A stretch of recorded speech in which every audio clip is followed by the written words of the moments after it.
Let me take this opportunity to welcome you all here in Pretoria at the GCIS Tshedimosetso Media Briefing Center, and those that are joining us online.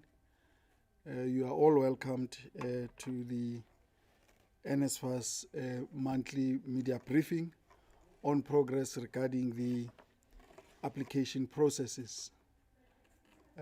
We made a commitment previously that we will come to inform South Africans about progress in relation to this important task, especially at this point in time of our academic year and calendar.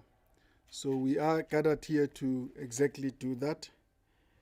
We do have the board members that have joined us today, accompanying the CEO, who will be reading the statement on behalf of NSFAS. So without any further ado, may I request that we allow the CEO to come and read the statement, and as we normally do, we'll take questions from the floor and also allow colleagues who are joining us online to do so. CEO, may I request that to come and read the statement.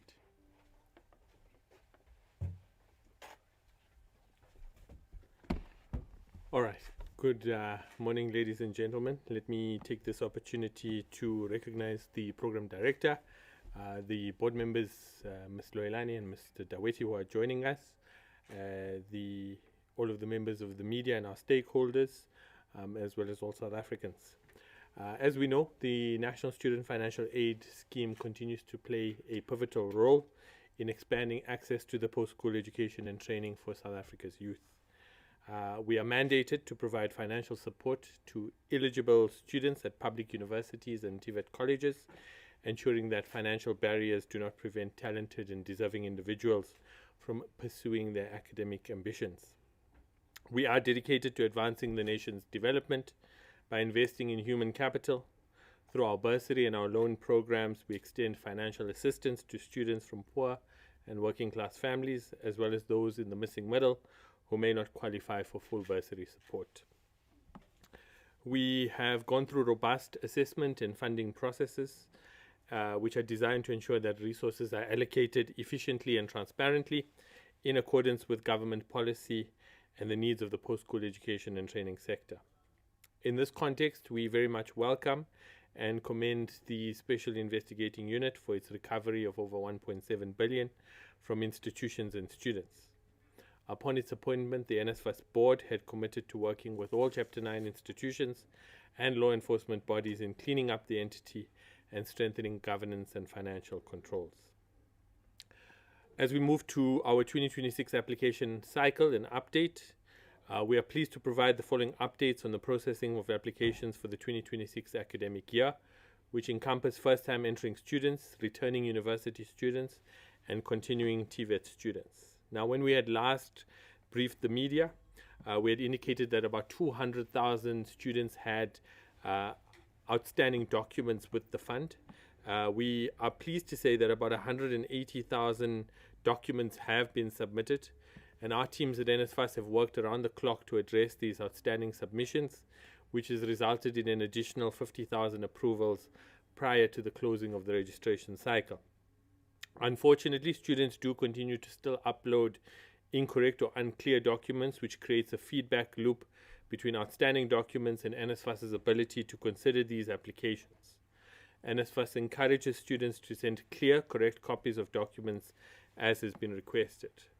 I'm going to touch on some of these documents just so we create an understanding. So one is that students who are not beneficiaries of the South African Social Security Agency have to submit a consent form, which is used to obtain permission from an applicant's parents or guardians to obtain from third-party data sources to verify their income. We have to have specific requirements on which information is compulsory for NSFAS to obtain for them to deem the form to be valid. In some instances, we find that the consent form would not be completed, or it would be completed for one parent and not both, while both were picked up from Home Affairs, and therefore household income has to be checked on both, or the form would be completed by somebody else and has to be checked. NSFAS has to verify income, and then this then leads to the declaration form if the individual the applicant is including is not the parent at Home Affairs. The relationship needs to be explained.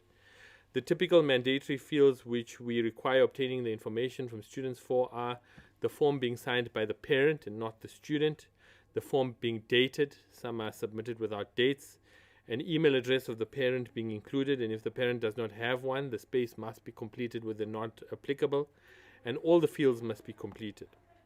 On the declaration form, the requirement for this form arises because the student would have put a different individual on the application than the one that we're picking up at Home Affairs. Generally, this form is required while processing the application and seeing the result from Home Affairs. This form also has to be completed correctly and in full to explain the relationship of the individual and the applicant is putting on the form. In terms of our total numbers, we have now 660,000 students which are approved for funding, 85,600 students who are going through the process of verification, and 21,400 which are still sitting with outstanding documents. We do have rejected applications of 116,000. Of that, 13,000 have been offered loans because they meet the qualifying criteria for loan applications. As we move to continuing university students, we are quite pleased that about 437,000 students have met the academic progression criteria, which is more than 80% of our students, with about 110,000 not meeting the academic progression criteria. We have about 5,000 students who have outstanding results, and these are mainly due to supplementary examinations. Our portal remains open as the supplementary results become available so that we can provide the assessment of those students' funding outcomes in terms of academic progression. For continuing TVET students, we received the results from the 15th of January onwards, and we processed within 7 days of receipt. 127,500 TVET students met the academic progression criteria. 79,400 did not, and we have about 4,000 results which are still under review. If we look at our loans, we received about 26,500 loans. About 4,600 met the bursary criteria and were transferred, and about 20,300 did not meet academic or financial eligibility, with a final loan approved of 1,500.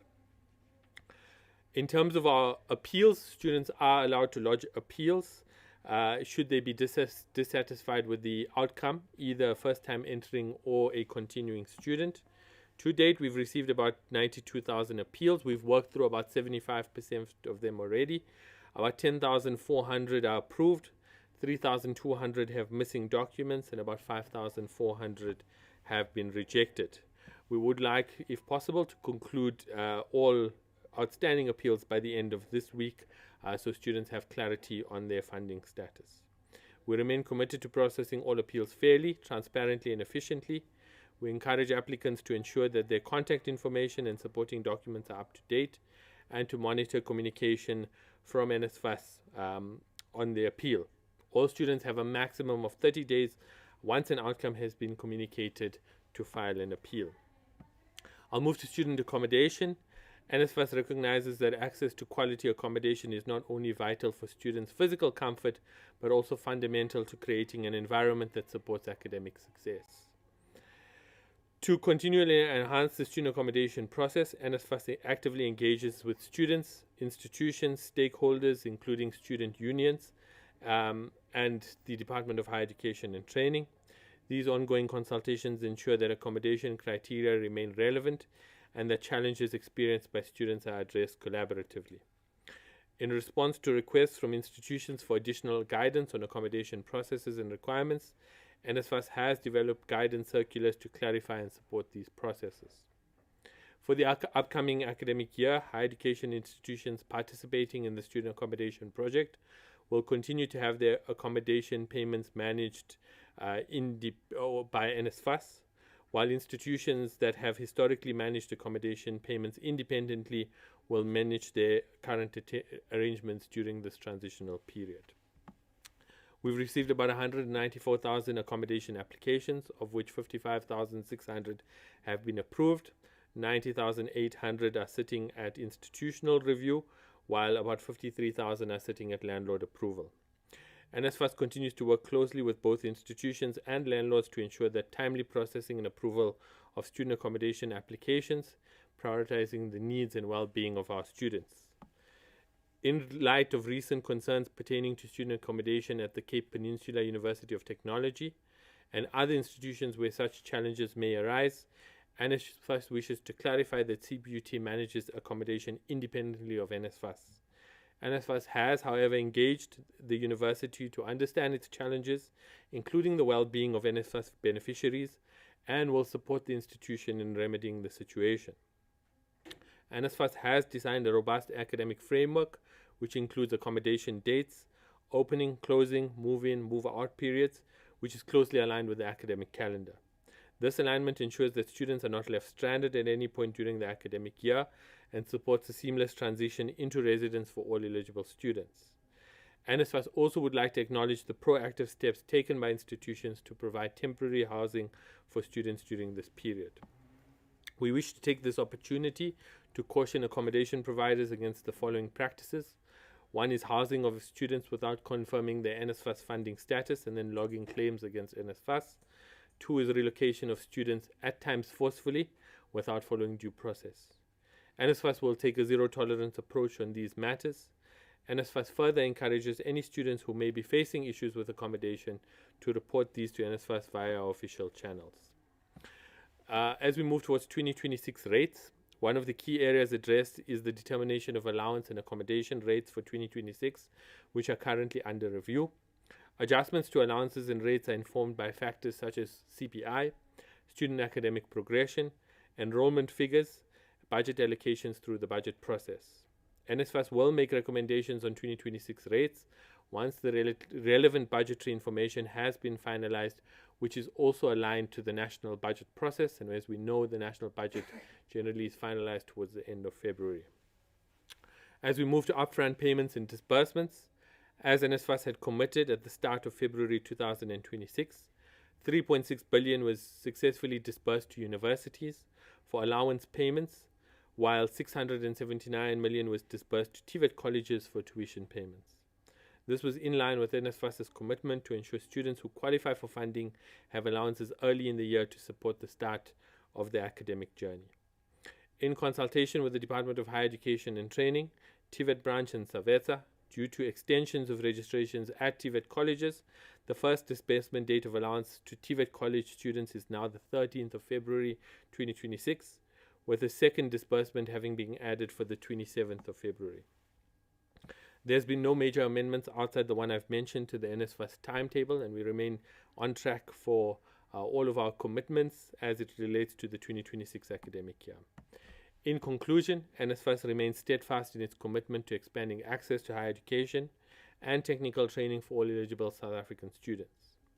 Through our rigorous application processing, ongoing collaboration with institutions, and transparent communication, NSFAS is working to ensure that funding reaches those who need it most efficiently and fairly.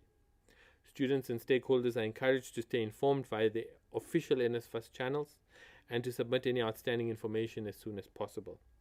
NSFAS would like to extend gratitude to all its partners for their cooperation and support through the 2026 application cycle and looks forward to another year of empowering South Africa's future leaders. I thank you.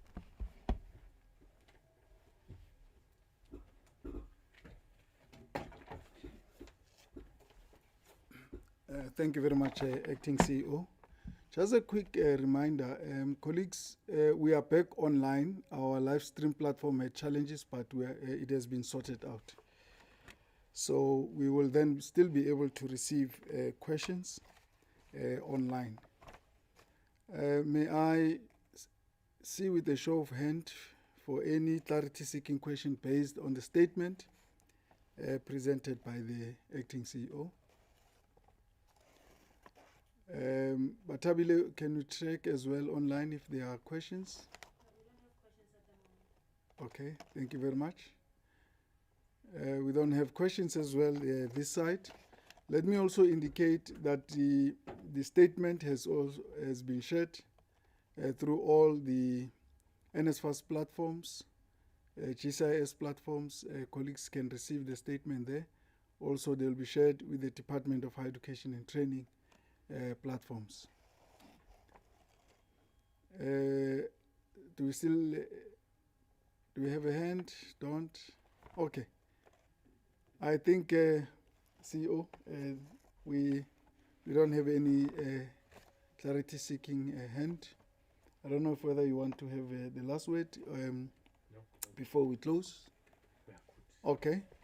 All right. Ladies and gentlemen, thank you very much. This is one of the shortest media briefing we have ever had as NSFAS. But thank you very much for your time.